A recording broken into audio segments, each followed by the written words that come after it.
Good morning, morning, good morning, morning. Welcome back. Welcome back to the morning show here on Tobago Updates Television. And thank you so much for staying with us. We continue conversations this morning, and this morning we head on over to Trinidad. We're speaking with Martin Lumpkin. He is the president of Tutor. And this morning we're having a very, very important conversation. For those of you who are aware, there was a recent altercation between a student and a teacher at school. And this is not something that is brand new to Trinidad and Tobago. We've seen it happen from time to time. But today we want to have the conversation with the president of Tutor as to where do we go from here. Good morning, Mr. Lumpkin. Sorry there, and welcome. Hi, good morning. Thank you for having Tutor on your program this morning. Of course, a pleasure having you here with us this morning. Of course, a very, very important stakeholder in our education system is Tutor. The way we teach, learn, the teaching environment, the way our students are cared for, the environment the teachers teach in, a holistic sort of a stakeholder who takes concern of the teaching, learning experience. We have in Trinidad and Tobago seen time and time again where there have been a lot of fights breaking out in schools, mostly in secondary schools across the Trinidad and Tobago. Sometimes you see teachers trying to get in to part a fight. You might see them walking away. And sometimes it gets a little out of control, similar to what happened quite recently. And I know that Tutor has their position where they want to ensure the environment for teaching and learning is safe and comfortable, and that the teachers have the resources they need to ensure that they can do what they are being paid to do. And so we have this situation now. It has gathered attention on social media, everybody putting in their opinions about what has happened. And of course, with social media, you get to see some of the things that you would not have normally seen back in the day. You might have just gotten a report, and now you're seeing some of what is happening. Mainly, probably not all of it, but you're seeing some parts of it. And so we have this situation. My question this morning is, are there policies or guidelines as to how a teacher is supposed to deal with a situation where students might be fighting in a classroom or there might be some type of conflict? How is the teacher supposed to intervene in that situation? So within the Ministry of Education, there is the Code of Conduct that guides the duties as well as the performance and etc. As it relates to the teacher. Tutor has its code of ethics as well too. But to say there is a step-by-step guideline as to how it should be handled, most times teachers use their intuition, their instinct in assessing the situation before intervening. And we always advise our members to be cautious in intervening in scuffles and fights, etc. We remind our male teachers as well, if they are female students, and we see more and more students, female students fighting, that they have to be ever so cautious, because in intervening and in becoming physical, it could be interpreted as sexual touching that they don't want to get into trouble with. However, there are authorities within the school that can intervene. We have in the secondary school our safety and health officers. There are school security officers. And at the secondary level, there are deans. You made the point that you're seeing it in secondary schools. However, we have been observing that at the primary school, it's creeping in at a level that we are not comfortable with at this time. But whenever a teacher intervenes, it's usually due to instinct. And a number of our teachers can't stand by and allow to see a fight taking place without intervening. And in some instances, our teachers intervene before it becomes physical as well too, trying to de-escalate the situation. We need to get more training in handling situations like that, because the average teacher is not trained fully to handle these sort of situations. And that was my next question, because I do know that the Ministry of Education and the Division of Education here in Tobago, the teachers go through training at the end of every semester, or even during the term. You would see that there would be some type of training. But that, for me, as far as I'm aware, is in education, in terms of how do you create content, how do you ensure that the content is received by the students, how do you, stuff like that. How do you teach? How do you ensure that the teaching learning experience is one that is enjoyable? But I don't know of any type of training where they deal with conflict resolution, that aggressive or physical, I should say physical conflict resolution.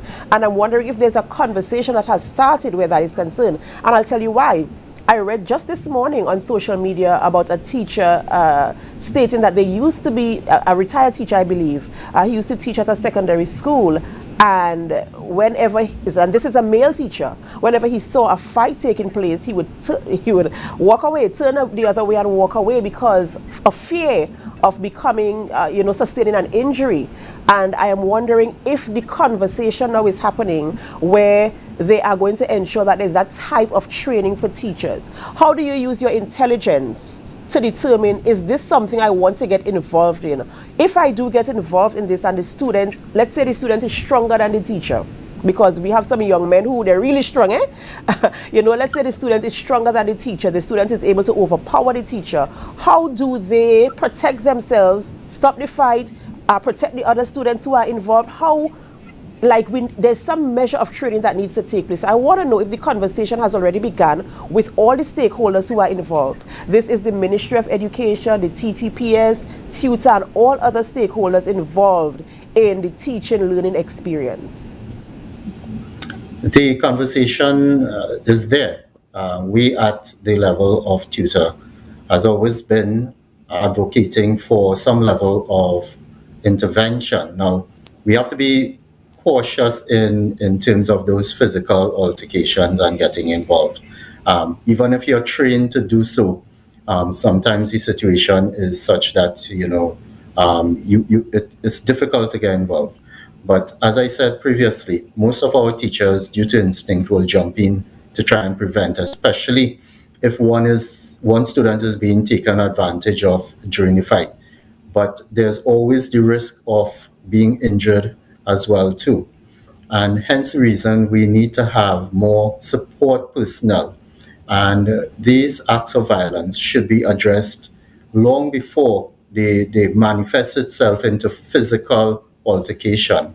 I know that the Ministry of Education is attempting a program called I can't remember it right now. Restorative justice, I think it's called, where they're trying to intervene in the first instance. I know that the division also, through student support services, have been attempting to de-escalate some of the incidents.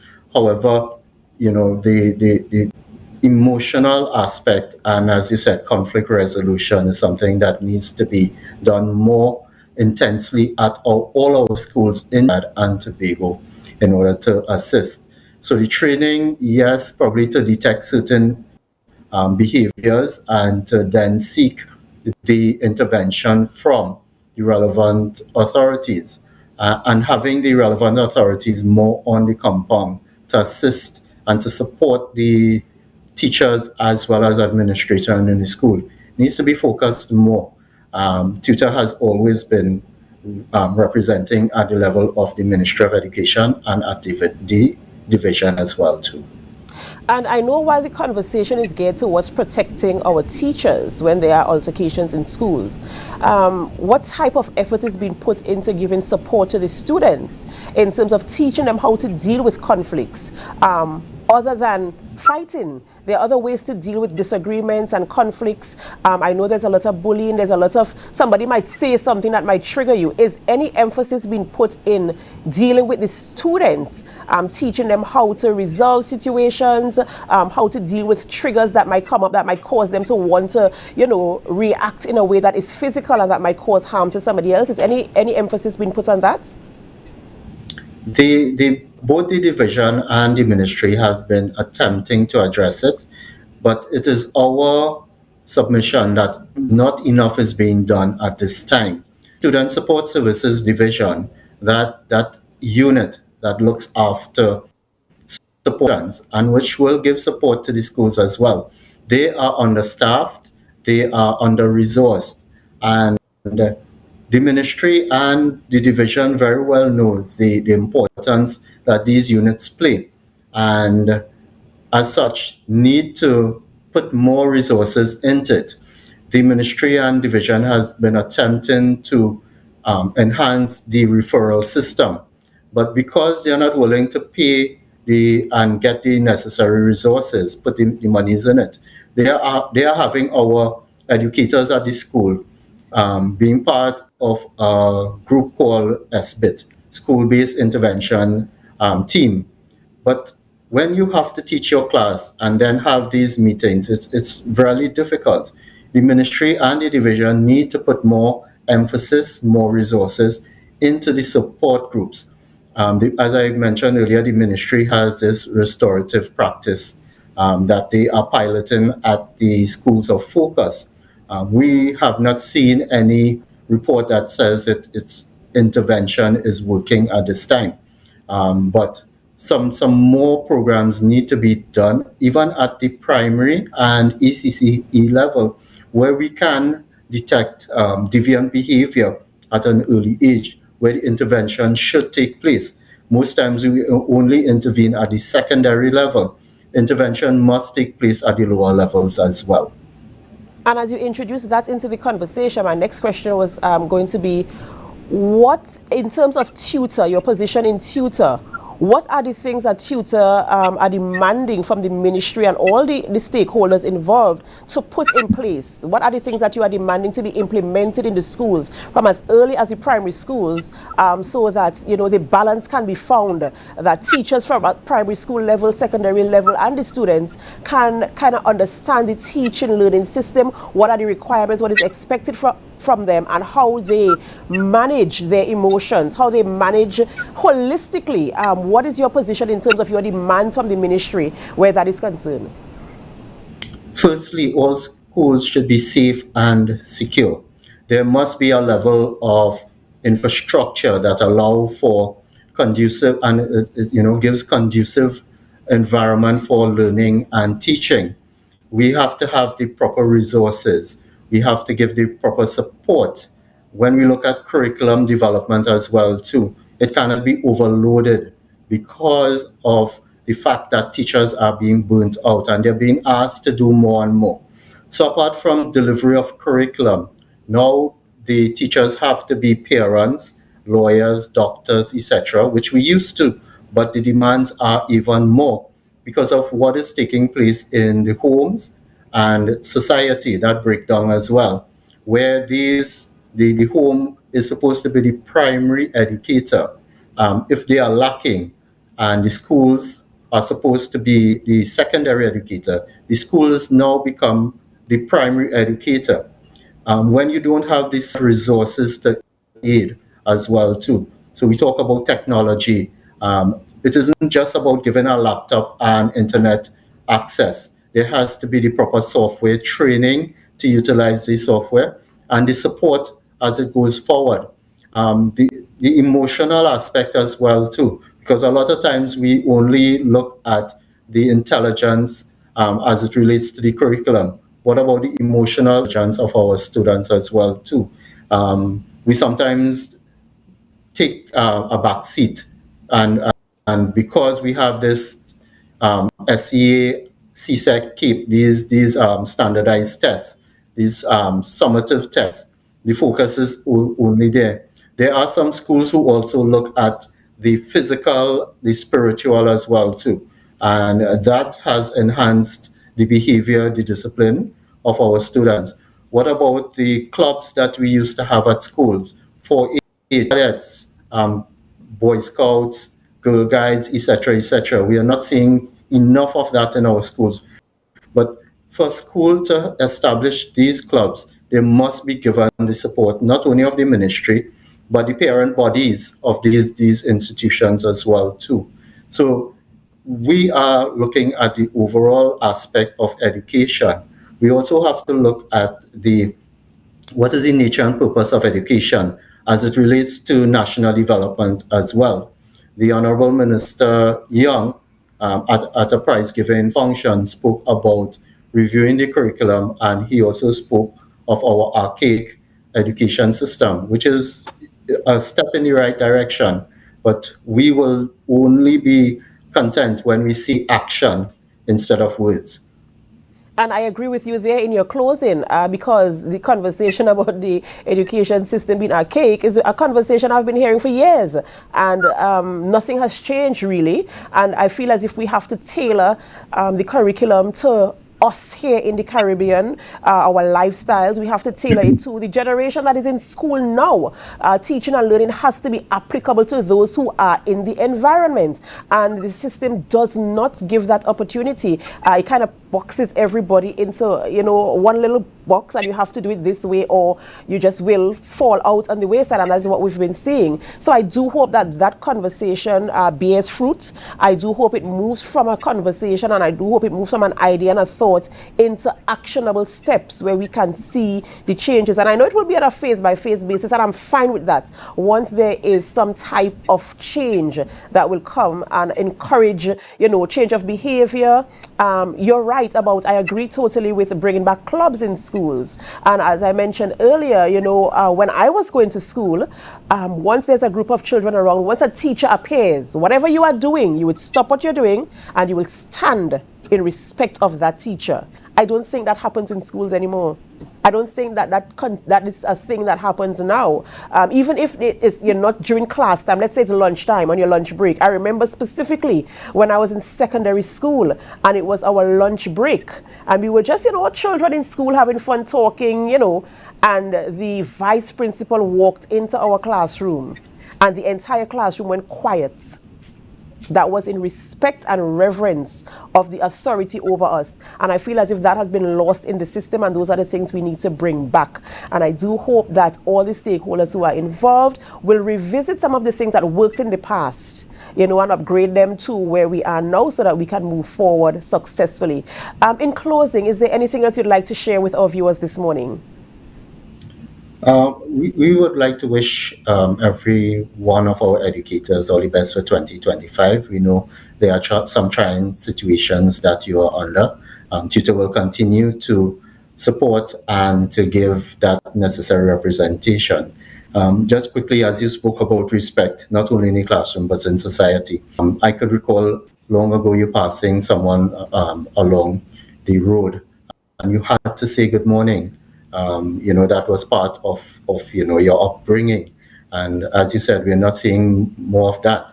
And it has to come from the home.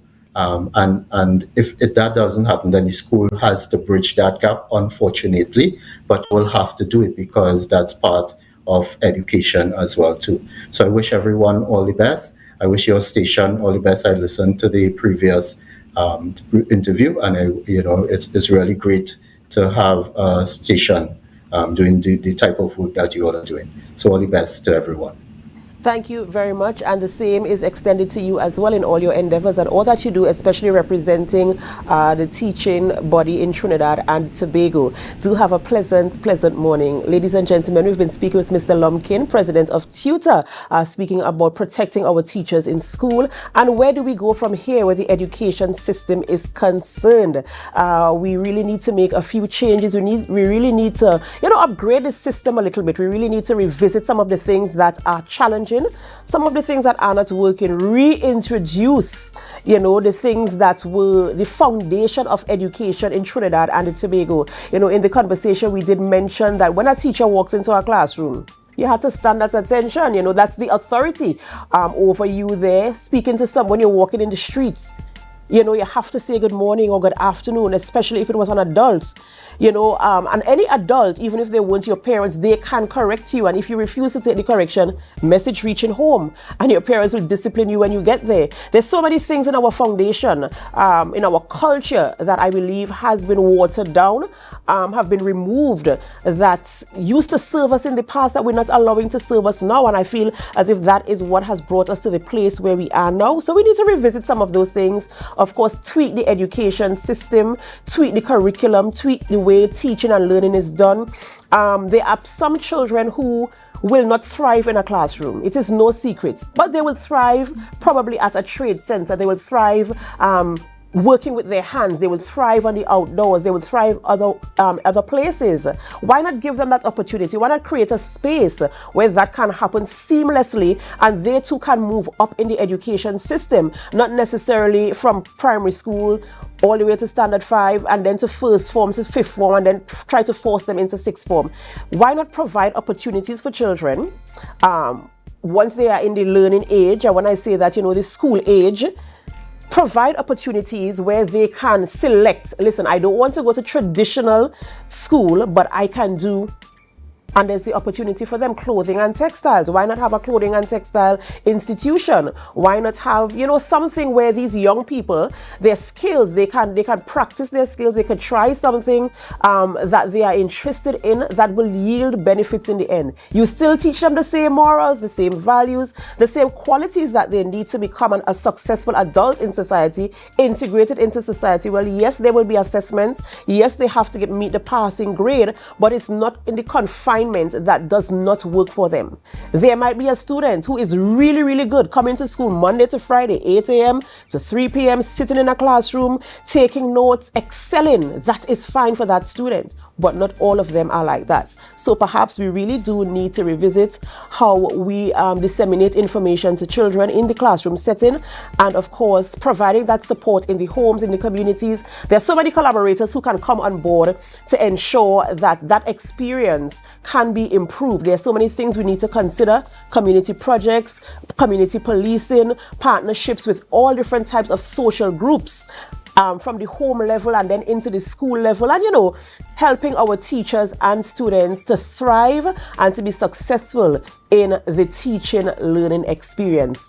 Ladies and gentlemen, thank you so much for staying with us throughout the morning show this morning. Thank you so much for leaving your comments on our live feed. Thank you so much for being part of the Tobago Updates television family. And of course, this is where we end the morning show on Tobago Updates television, but it is not where we end our programming. We head on over to GMT, which is Good Morning Tobago, and we do hope that you can stay with us. And as you stay with us, of course, we need you to help us. Share the live, share the live, share the live.